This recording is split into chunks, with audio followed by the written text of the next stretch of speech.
semuanya, perkenalkan saya Ayu Endah Lestari, NIM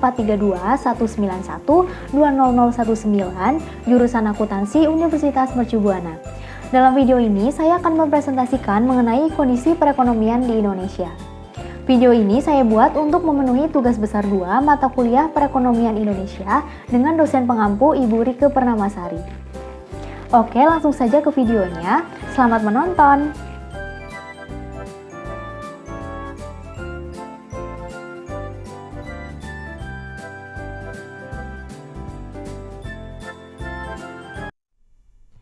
Yang pertama, di sini saya akan menjelaskan mengenai konsep dan tujuan dari kebijakan pemerintah mengenai otonomi daerah sebagai salah satu percepatan pembangunan di Indonesia. Yang pertama, pengertian otonomi daerah.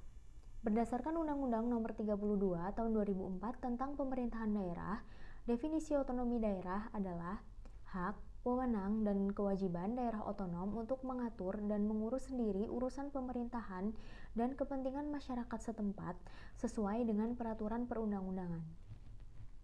Undang-Undang Nomor 32 Tahun 2004 juga mendefinisikan daerah otonom sebagai berikut. Daerah otonom selanjutnya disebut daerah adalah kesatuan masyarakat hukum yang mempunyai batas-batas wilayah yang berwenang mengatur dan mengurus urusan pemerintahan dan kepentingan masyarakat setempat menurut prakarsa sendiri berdasarkan aspirasi masyarakat dalam sistem negara kesatuan Republik Indonesia.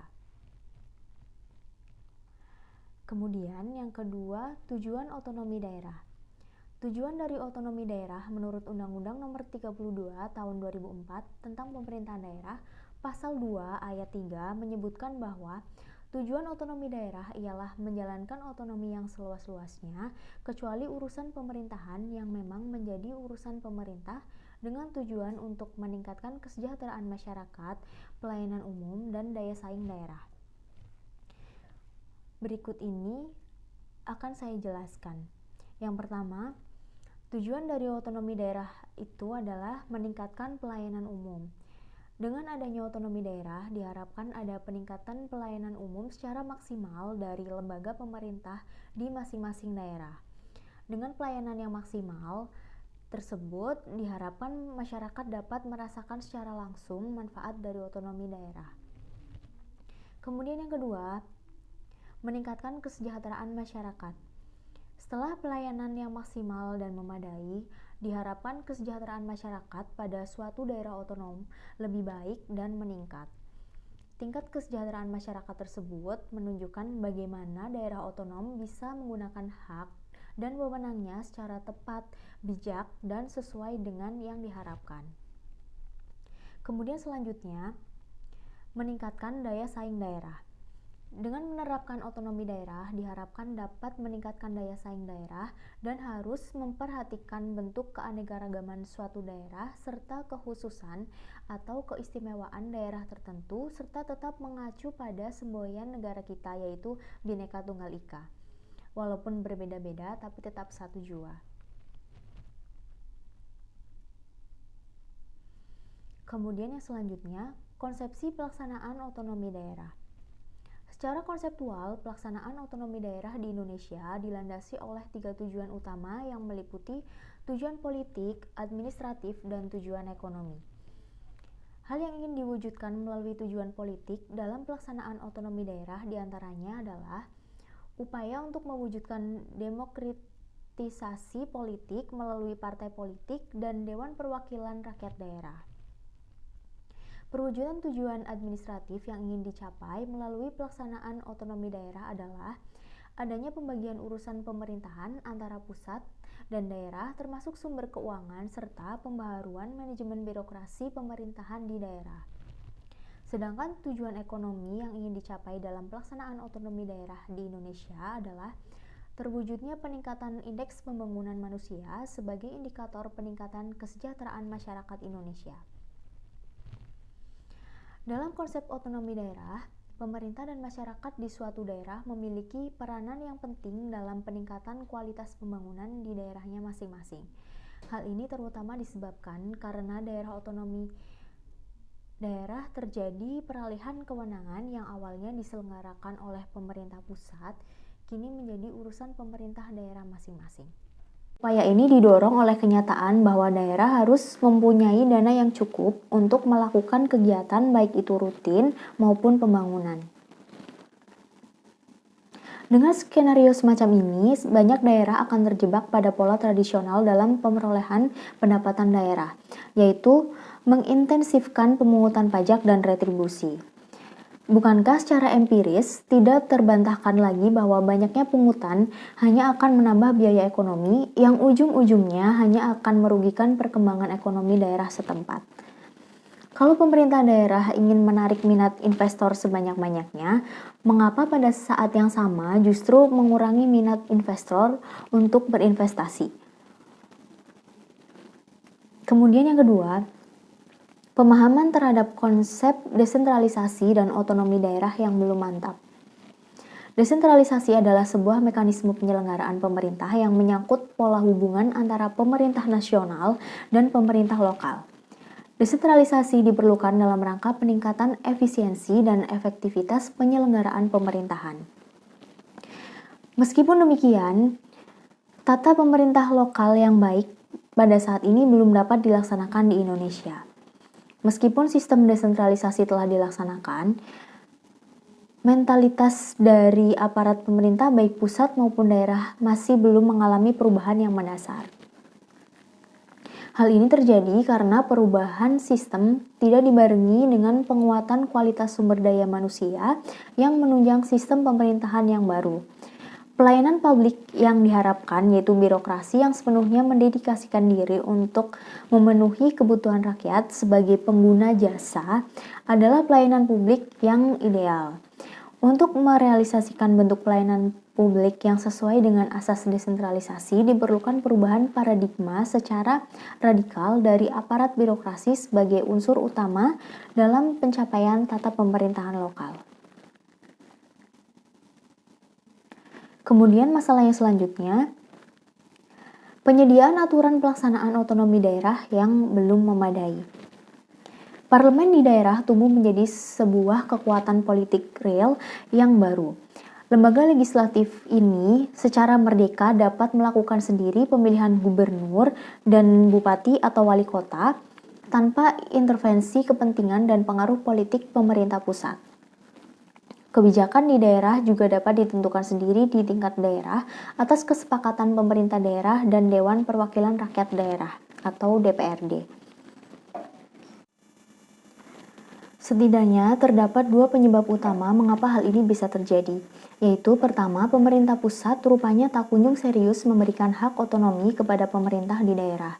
Yang kedua, desentralisasi telah menggelembungkan semangat yang tak terkendali di kalangan sebagian elit di daerah sehingga memunculkan sentimen kedaerahan yang amat kuat.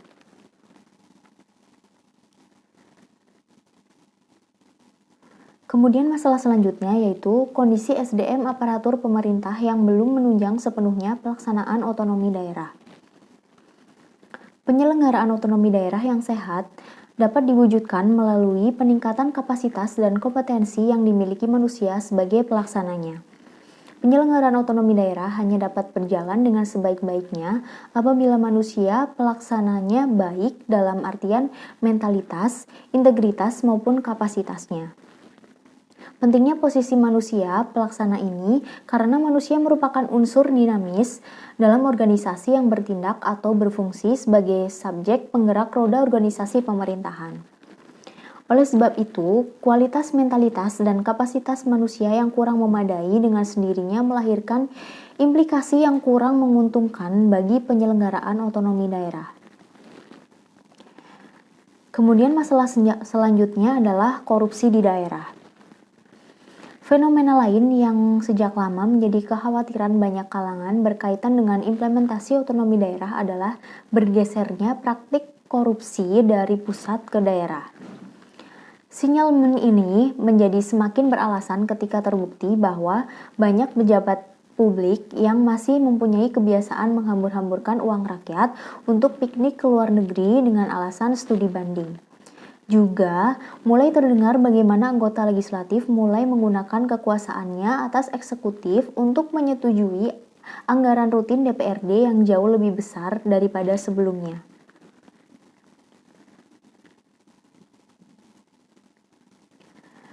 Kemudian masalah selanjutnya yaitu adanya potensi munculnya konflik antar daerah. Ada gejala cukup kuat dalam pelaksanaan otonomi daerah, yaitu konflik horizontal yang terjadi antara pemerintah provinsi dengan pemerintah kabupaten atau kota. Sebagai akibat dari penekanan Undang-Undang Nomor 22 Tahun 1999 yang menekankan bahwa tidak ada hubungan hierarkis antara pemerintah provinsi dengan pemerintah kabupaten atau kota, sehingga pemerintah kabupaten atau kota menganggap kedudukannya sama dan tidak taat kepada pemerintah provinsi.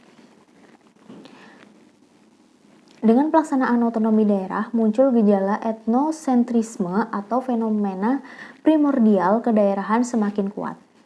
Indikasi etnosentrisme ini terlihat dalam beberapa kebijakan di daerah yang menyangkut pemekaran daerah, pemilihan kepala daerah, rekrutmen birokrasi lokal, dan pembuatan kebijakan lainnya.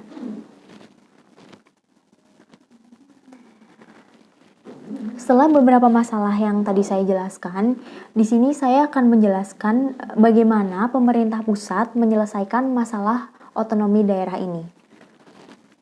Pemerintah pusat dalam pelaksanaan otonomi daerah terkait kebijakan yang diambil untuk menyelenggarakan pemerintahan menggunakan asas desentralisasi, tugas pembantuan, dan dekonsentrasi sesuai dengan peraturan perundang-undangan. Pemerintah pusat memiliki beberapa kewenangan, diantaranya perencanaan nasional dan pengendalian pembangunan nasional secara makro, dana perimbangan keuangan, serta sistem administrasi negara dan lembaga perekonomian negara. Kemudian di sini ada kedudukan dan peran pemerintah pusat.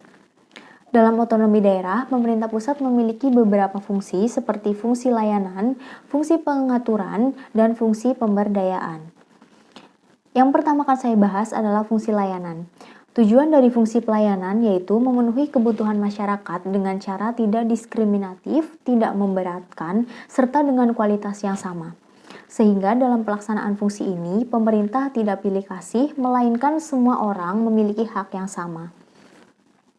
Hak-hak tersebut yaitu hak untuk dilayani, dihormati, diakui, diberi kesempatan atau kepercayaan, dan lain sebagainya. Kemudian yang kedua ada fungsi pengaturan. Fungsi pengaturan memberi penekanan pada pengaturan yang tidak hanya ditujukan kepada rakyat, tetapi juga pemerintahan itu sendiri. Hal ini berarti pemerintah dalam membuat kebijakan akan lebih dinamis untuk mengatur kehidupan masyarakat, sekaligus meminimalisir intervensi negara dalam kehidupan masyarakat. Sehingga fungsi pemerintah dalam hal ini adalah mengatur dan memberikan perlindungan kepada masyarakat dalam menjalankan hidupnya sebagai warga negara. Kemudian yang ketiga ada fungsi pemberdayaan. Fungsi pemberdayaan dijalankan oleh pemerintah dalam rangka pemberdayaan masyarakat. Masyarakat tahu, menyadari diri, dan mampu memilih alternatif yang baik untuk mengatasi ataupun menyelesaikan persoalan yang dihadapinya. Sehingga pemerintah dalam fungsi ini hanya sebagai fasilitator dan motivator untuk membantu masyarakat menemukan jalan. Kemudian selanjutnya di sini saya akan menjelaskan mengenai kebijakan fiskal yang dilakukan oleh pemerintah guna percepatan pembangunan struktural di Indonesia. Sampai dengan awal Februari 2022 ini, pandemi COVID-19 masih mengalami eskalasi dan menelan korban jiwa yang sangat besar. Di Indonesia, jumlah kasus rata-rata harian berada di kisaran 10.000 kasus. Dampak pandemi COVID-19 ini sangat luar biasa, memberikan tekanan dalam perekonomian, stabilitas sistem keuangan, dan ketahanan sosial masyarakat miskin dan rentan. Upaya pemulihan dan krisis akibat pandemi juga menjadi momentum yang tepat untuk berbenah mengatasi permasalahan struktural agar fondasi perekonomian menjadi lebih kokoh guna menopang pertumbuhan ekonomi yang berkelanjutan. Reformasi struktural perlu terus ditempuh dalam rangka peningkatan produktivitas, penguatan daya saing, dan peningkatan kapasitas produksi. Upaya reformasi struktural terutama dilakukan dalam penguatan sumber daya manusia, percepatan pembangunan infrastruktur pendukung transformasi ekonomi, dan reformasi institusi dan birokrasi. Secara umum, arah kebijakan fiskal pada tahun 2022 adalah sebagai berikut. Yang pertama, melanjutkan upaya pemantapan pemulihan ekonomi dengan tetap secara konsisten memprioritaskan penuntasan penanganan COVID-19 sebagai kunci pemulihan ekonomi. Kemudian yang kedua, melanjutkan program pemulihan ekonomi dalam rangka menjaga tren pemulihan agar tetap berlanjut dan semakin solid.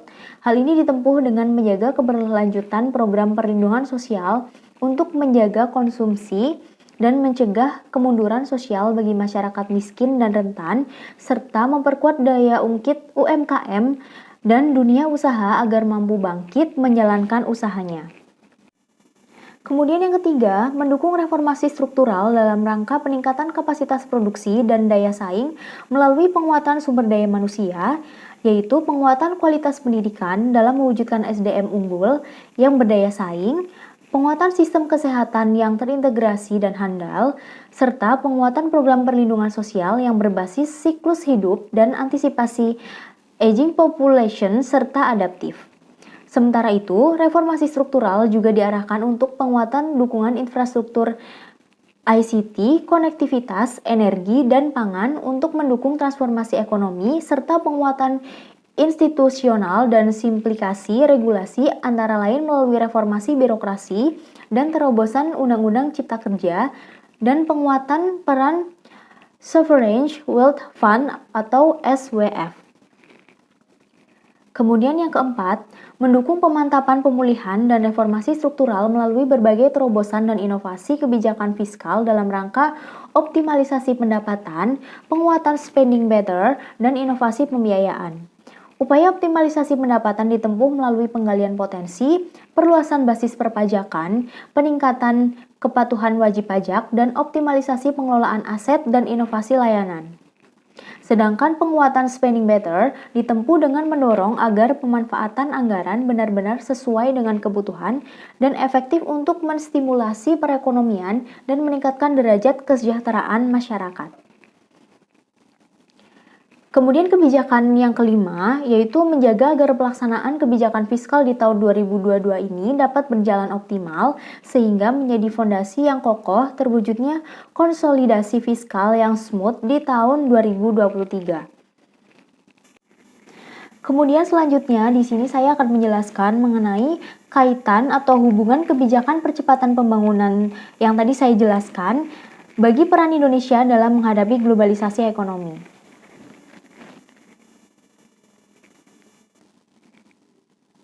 Globalisasi membuat semakin eratnya hubungan negara-negara di dunia, termasuk Indonesia. Adanya globalisasi tentu mempengaruhi berbagai sektor di Indonesia, terutama di bidang ekonomi. Dilansir dari situs resmi Kementerian Luar Negeri, peran ekonomi dalam globalisasi di Indonesia yaitu perdagangan, produksi, dan investasi. Yang pertama saya akan menjelaskan dari sisi perdagangan. Indonesia sudah lama menjalin hubungan perdagangan dengan negara-negara lain, baik secara bilateral maupun melibatkan beberapa negara dalam satu kawasan.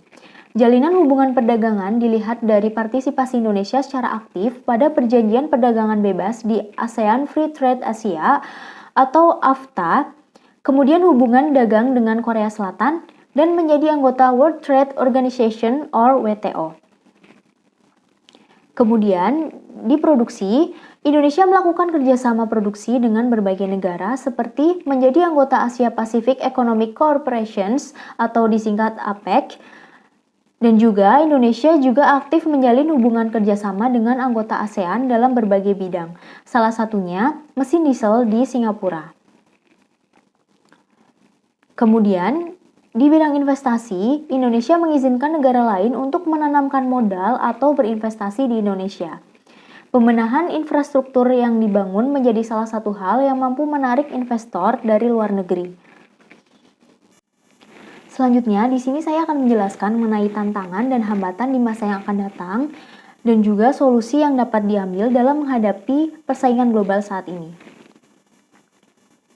Indonesia memiliki 5 tantangan utama di industri perdagangan global. Tantangan tersebut muncul di tengah pandemi COVID-19 yang belum diketahui ujungnya ini. Tantangan yang pertama adalah perubahan perilaku konsumen dan pola perdagangan global. Mengingat pandemi ini membuat sikap konsumen lebih selektif akan keamanan pangan dan higienitas menjadi prioritas. Serta pandemi ini juga membuat sistem perdagangan harus bertransformasi dalam ekosistem digital.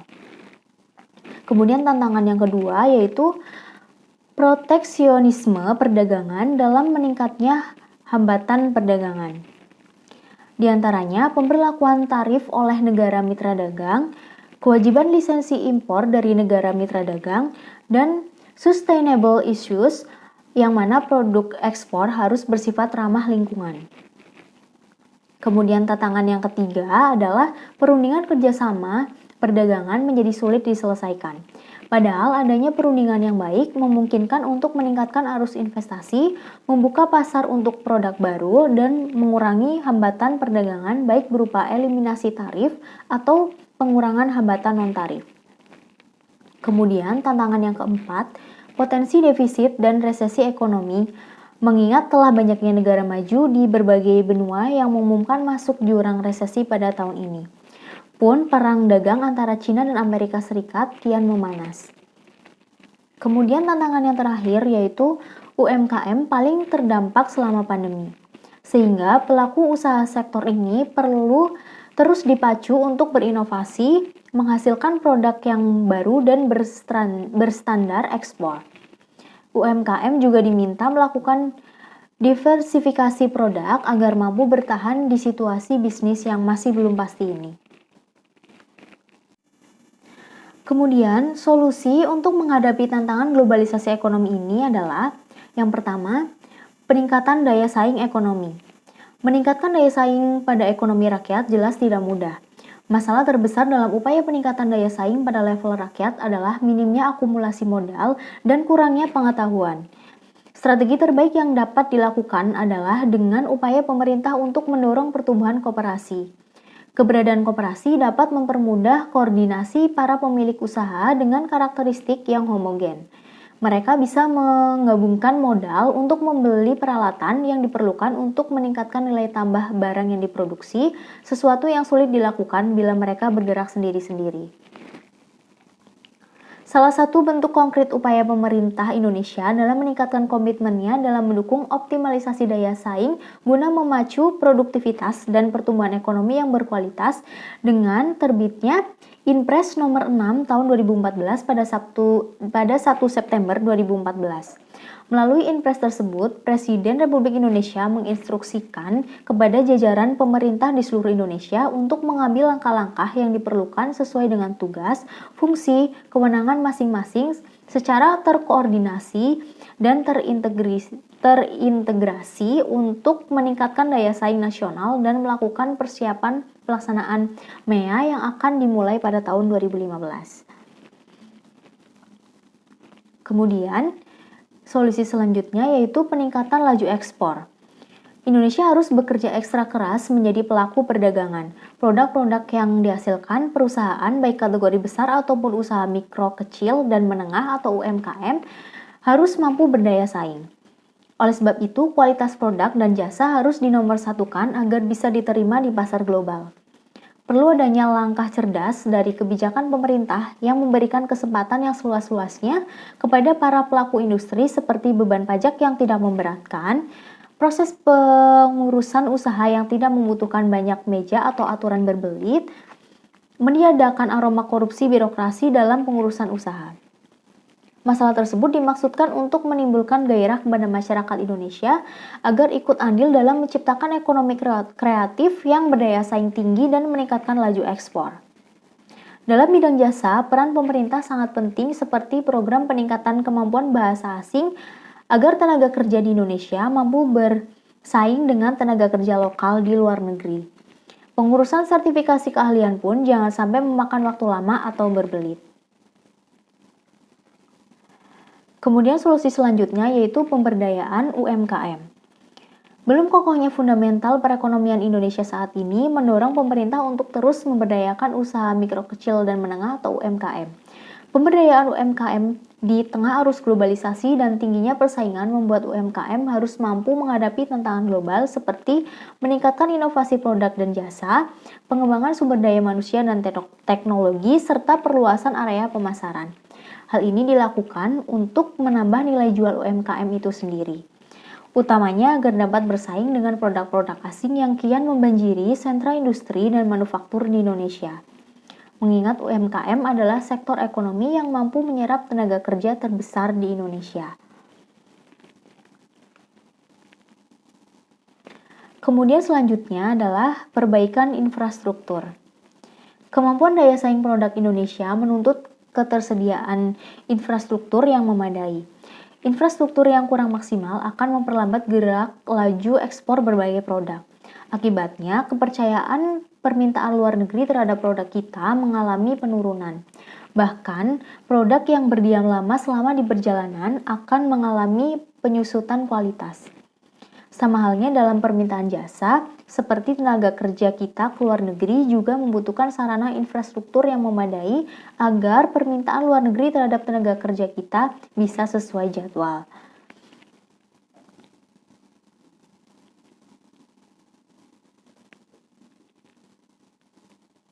Pembangunan infrastruktur akan dipercepat melalui skema Master Plan Percepatan dan Perluasan Pembangunan Ekonomi Indonesia atau MP3EI 2011-2025. Dalam rencana ini akan dibangun infrastruktur yang diperlukan untuk mengembangkan potensi ekonomi di kawasan-kawasan sepanjang 6 koridor terpilih yang tersebar di seluruh wilayah negara. Keenam koridor ini kemudian akan terhubung dengan koridor ASEAN untuk mempercepat arus barang antar negara.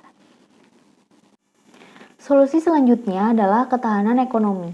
Ketahanan ekonomi diartikan sebagai kondisi dinamik kehidupan perekonomian bangsa yang berisi keuletan dan ketangguhan yang mengandung kemampuan untuk mengembangkan kekuatan nasional dalam menghadapi serta mengatasi segala ancaman, gangguan, hambatan, dan tantangan yang datang dari luar maupun dari dalam negeri, baik yang langsung maupun tidak langsung, untuk menjamin kelangsungan hidup perekonomian bangsa dan negara Republik Indonesia berdasarkan Undang-Undang 1945 dan Pancasila.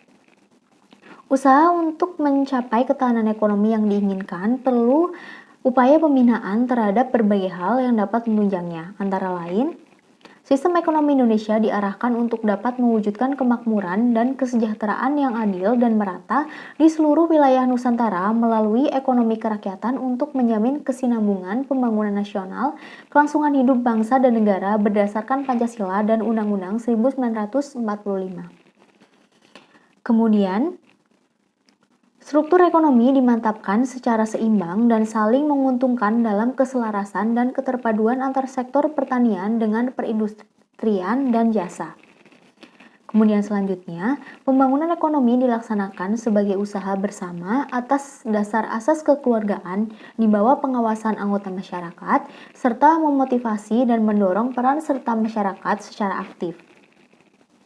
Lalu, harus diusahakan keterkaitan dan kemitraan antara para pelaku dalam wadah kegiatan ekonomi yaitu pemerintah, BUMN, koperasi, BUMS, dan sektor informal untuk mewujudkan pertumbuhan, pemerataan, dan stabilitas ekonomi. Kemudian selanjutnya, pemerataan pembangunan dan pemanfaatan hasil-hasilnya senantiasa dilaksanakan melalui keseimbangan dan keserasian pembangunan antar wilayah dan antar sektor. Lalu yang terakhir, kemampuan bersaing harus ditumbuhkan secara sehat dan dinamis dalam mempertahankan serta meningkatkan eksistensi kemandirian ekonomi nasional dengan memanfaatkan sumber daya nasional secara optimal dengan sarana iptek tepat guna dalam menghadapi setiap permasalahan serta dengan tetap memperhatikan kesempatan kerja.